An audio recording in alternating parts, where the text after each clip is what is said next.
สบายดีเนาะมื้อนี้เฮาสิมาพาทานผู้ชมเฮ็ดยำหอยนะ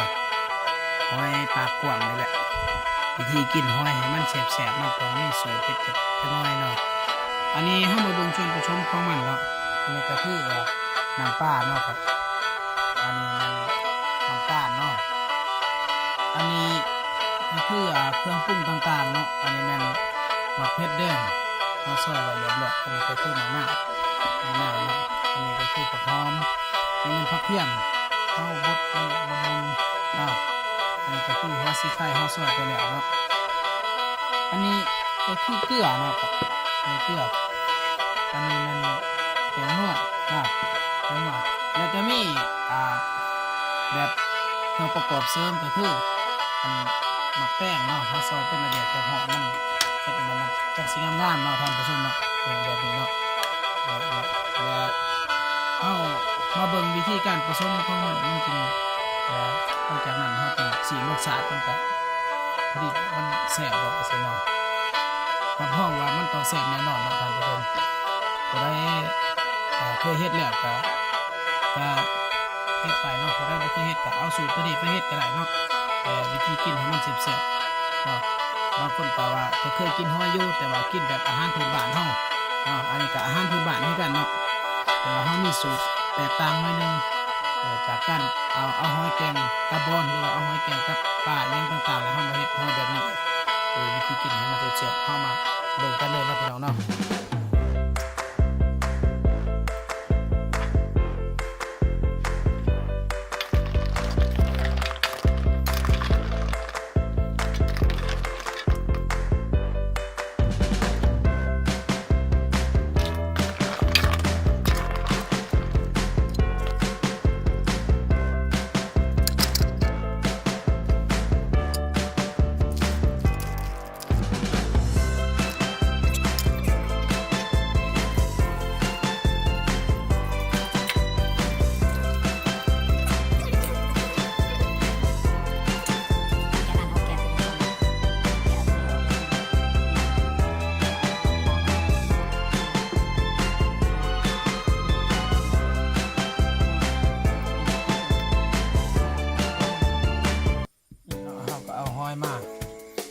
ข้าวซอยเรียบร้อยเอาขี้มันออกเรียบร้อยนี่เอาขี้หอยออกเลยข้าวซอยเนาะข้าวไหนจะสีพับเนาะข้าวมากผสมเข้ากันแต่เราวัตถุดิบนี่มันมีผักบัวผักหอมนี่เนาะเอาส่วนประกอบต่างๆเข้ามาใส่กันเนาะ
ยอดน้ำปอกก็ใหญ่เนาะอาหารแบบพื้นบ้านเนาะเสิร์ฟอย่างน้อยก็ประกอบของมันแตกแตกเลยเนี่ยไป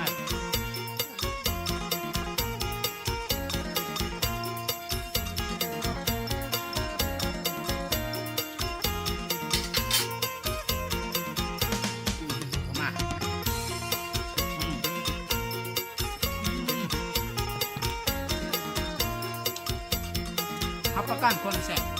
เนาะเราเวทเบิ่งเด้อ